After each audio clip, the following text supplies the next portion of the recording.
Well, George, how can I help you today? You know, Margaret, my wife died last year. It's been weighing on my mind about what happened towards the end. It was awful. Yeah, it was really, really awful. And I don't want that to happen to me. So I've written this statement, which basically says that I don't want any of that should I become ill.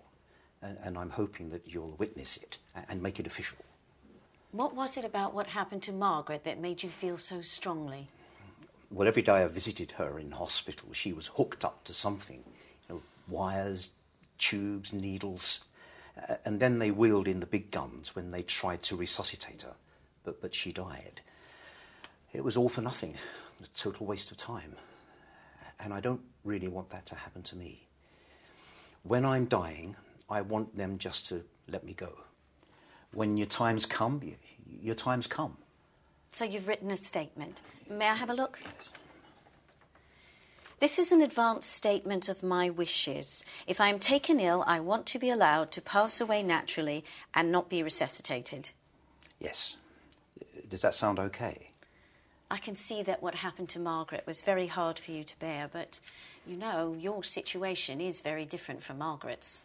Well, yes, I know that Margaret had cancer, and I'm not ill, but I'm not getting any younger. And if something's going to happen, it could happen quite quickly. As you say, you're in good health at the moment, whereas for Margaret, unfortunately, she was very ill indeed, and she got worse very quickly towards the end, so perhaps we weren't as well prepared as we could have been. It is a good idea to think about the future, especially if you're seriously ill, and it might be a good idea to make some decisions. But now imagine you were knocked over by a bus as you were leaving the surgery today. Because you're basically healthy, there's a good chance we could take you to hospital and treat you and fix you up, and you'd go home and be fine. But your statement seems to say that you wouldn't want that to happen. Yeah, but I wasn't talking about accidents, though. You could get a bad dose of flu, food poisoning, an infection. If someone basically fit and healthy suddenly stops breathing, resuscitation might mean that you can be saved and go back to a normal life. Yeah, but I really meant, you know, terminal stuff. Of course I don't want to die if I just simply choke on a fishbone and stop breathing or something like that. I did promise Margaret that I would look after myself. It can be really difficult to make sure this kind of statement says exactly what you want it to say, especially if someone isn't currently ill. It sounds as if you would want to be resuscitated if you're basically in good health, just that you wouldn't want that to happen right at the end of your life. That's it. That's exactly what I want to say.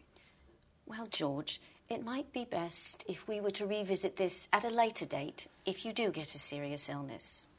And you know, even if I did sign this now, it wouldn't be legally binding. Oh, what's the point of it all then? I mean, why wouldn't it be legal? If you want to refuse treatment in advance, especially if it could save your life, then the doctors need to be absolutely sure that these really are your wishes. So your document needs to be very specific and carefully worded. Yeah, but supposing I fell ill? If that happens, we can make sure you draw up something that really does reflect your wishes and will be legally binding. You don't have to end up in the same situation that Margaret did. Does that sound okay? Yes, it does, thank you. I see how it works now. It's a pity we didn't have this for Margaret, though. Yes. With hindsight, it would have been good for Margaret. But at least we can bear it in mind for the future and learn from Margaret's experiences. The other thing I would like to say is that it would be a really good idea for you to discuss these things with your family. You have 2 boys, haven't you? Yes. Well, it's always important for family members to be aware of what your preferences are for when things happen later on, just so no one's caught unawares and everyone understands what your wishes and preferences are. Thank you. Well, that's good advice.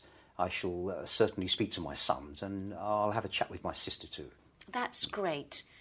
So we'll leave this aside for now and come back to it at a later date if we need to, and then we could make sure that you draw up something that really does reflect your wishes.